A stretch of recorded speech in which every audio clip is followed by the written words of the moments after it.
अभी लेके आए सेंसोडेंट के दूध का करंट गॉन तो लाइफ का करंट ऑन। 1968 में आपने शुरू करी कमेंट्री, तो क्या हुआ था जब आकाशवाणी ने एक एड निकाला कि इसमें जो है कमेंटेटर चाहिए, आप गए तो क्या हुआ? सबसे पहले क्या हुआ? नहीं, 1900 में तो इंजीनियरिंग का विद्यार्थी था। देखो, चौथे साल में पढ़ता था इंजीनियरिंग कॉलेज में, और मैं कुछ एक आध लेख कुछ लिखे थे मैंने अखबारों में। तो मेरी क्रिकेट के प्रति दिलचस्पी तो बचपन से थी।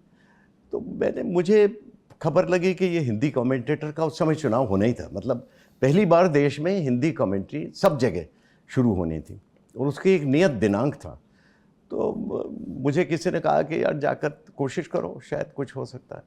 तो मैं गया वहाँ पर आकाशवाणी में, और मुझे याद है कि चूँकि गरीबी के दिन थे तो मैं निकर पहन कर ही चला गया वहाँ। आकाशवाणी में पहुँच गया, स्टेशन डायरेक्टर को कहा कि मैं कमेंट्री कर सकता हूँ और मैं थोड़ा बहुत क्रिकेट जानता हूँ। तो उन्होंने पहले मुझे नीचे से ऊपर देखा, उनकी वो मुस्कुराहट अभी तक मुझे याद है। उन्होंने मुझे देखा और कहा कि put on some grey hair, simply get out, तो मुझे भगा दिया उन्होंने। अच्छा, हिंदी कमेंट्री का ट्रायल है, बात अंग्रेजी में, भगाए भी अंग्रेजी में? हाँ, नहीं, फिर वापस जब आखिरी दिन आ गया तो शायद उनको कोई मिला नहीं। तो फिर उन्होंने कहा कि एक पागल सा लड़का आया था, शायद उसी से कोशिश करा लेते हैं, शायद कुछ करे। तो मुझे ढूंढा गया, फिर मैं गया। तो मैंने अंग्रेज़ी में कमेंट्री करके बताई। उन्होंने कहा इमेजिनरी कमेंट्री करके बताइए, तो मैंने अंग्रेज़ी में बताई। तो उनको बड़ी अच्छी लगी, लेकिन उन्होंने कहा हमें तो हिंदी कमेंट्री चाहिए, क्योंकि अंग्रेज़ी में कमेंट्री नहीं चाहिए। तो फिर मैंने तो कभी हिंदी कमेंट्री सुनी नहीं थी, देखिए, और ना कभी की थी। तो मैंने जैसे तैसे, मेरी हिंदी ठीक थी बचपन से, तो मैंने हिंदी कमेंट्री करके बताई। तो पता नहीं, अच्छी तो नहीं की होगी, लेकिन उनको लगा कि ये लड़का काम चला लेगा, तो उन्होंने मुझे चुन लिया। और पहली बार 1968 में रणजी ट्रॉफी में मुझे मौका मिला। मध्य प्रदेश और राजस्थान के बीच में वो मैच था। जब आकाशवाणी ने शुरू की हिंदी में कमेंट्री, बड़ी गालियां पड़ी थी, लोग कहते क्या करा रहे यार, ये भी कोई काम है करने का?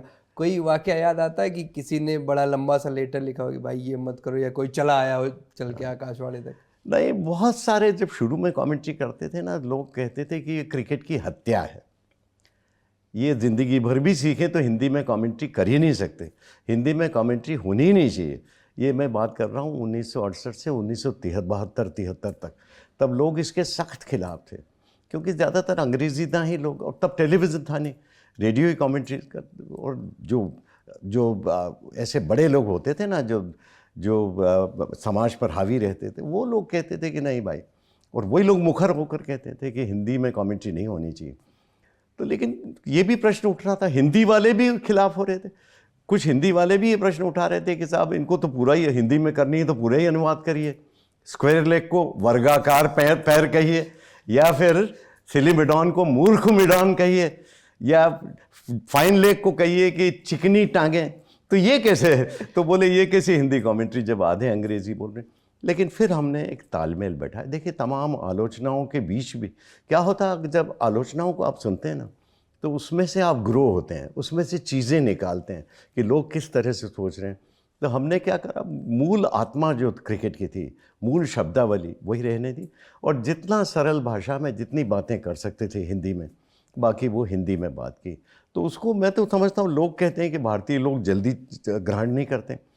मुझे आश्चर्य, और मैं तो कहना चाहता हूँ कि भारतीय लोग की व्यावहारिक कुशलता इतनी ज़्यादा रहती है कि उन्होंने स्वीकार किया और हिंदी कमेंट्री को ग्रहण किया। और आज तो हम देख रहे हैं, टीआरपी हिंदी कमेंट्री की अंग्रेज़ी कमेंट्री से कहीं ज़्यादा दिखाई दे रही है।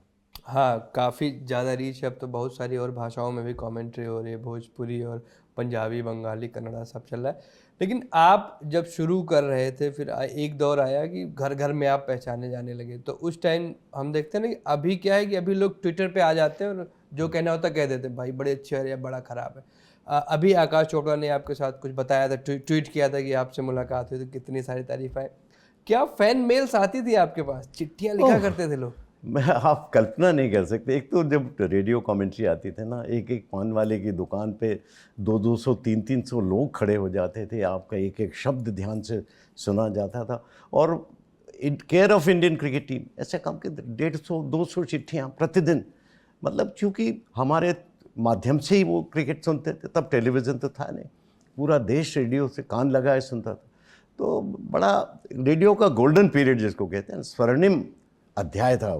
वैसा अध्याय शायद फिर कभी रेडियो के लिए नहीं आए, लेकिन गज़ब का लोगों ने जो उसका प्रतिसाद दिया, उसकी मैं भारतीयों की प्रशंसा करूँगा कि अपनी भाषा के प्रति उनका जो आग्रह था और समझना चाहते थे। और क्रिकेट ने, देखिए, हिंदी क्रिकेट कमेंट्री ने 2 काम किए। वहाँ पहुँचाया क्रिकेट को जहाँ क्रिकेट कभी पहुँचने की कल्पना नहीं कर सकता था, यानी खेत के किसानों में, गांव तक, है ना, गांव के लोगों में, खलिहान में काम कर रहे किसानों में और मजदूरों में, और महिलाओं में काम करती, जो महिलाएं घर में जो काम करती थी ना चौके चूल्हे में। लेकिन दूसरी तरफ एक तो क्रिकेट को पहुंचाया वहाँ पे, लेकिन दूसरा क्रिकेट ने हिंदी को वहाँ पहुंचाया। जैसे क्रिकेट ने हिंदी को पहुंचाया दक्षिण में, वहाँ के लोग मुझे काफ़ी लिखते थे कि आपकी हमें बहुत पसंद है, केवल 69 और 39 और ये इसको अंग्रेज़ी में कहिए 79 और ये समझ में नहीं आ रहा, बाकी हमें बहुत अच्छा लग रहा है। फिल्में तो देखते ही वो लोग, लेकिन हिंदी की खिलाफत उनसे काफ़ी दूर हो रही थी। तो मुझे ये अच्छा लगा कि दक्षिण भारतीय लोग हिंदी के प्रति मतलब अच्छे भाव रखने लगे।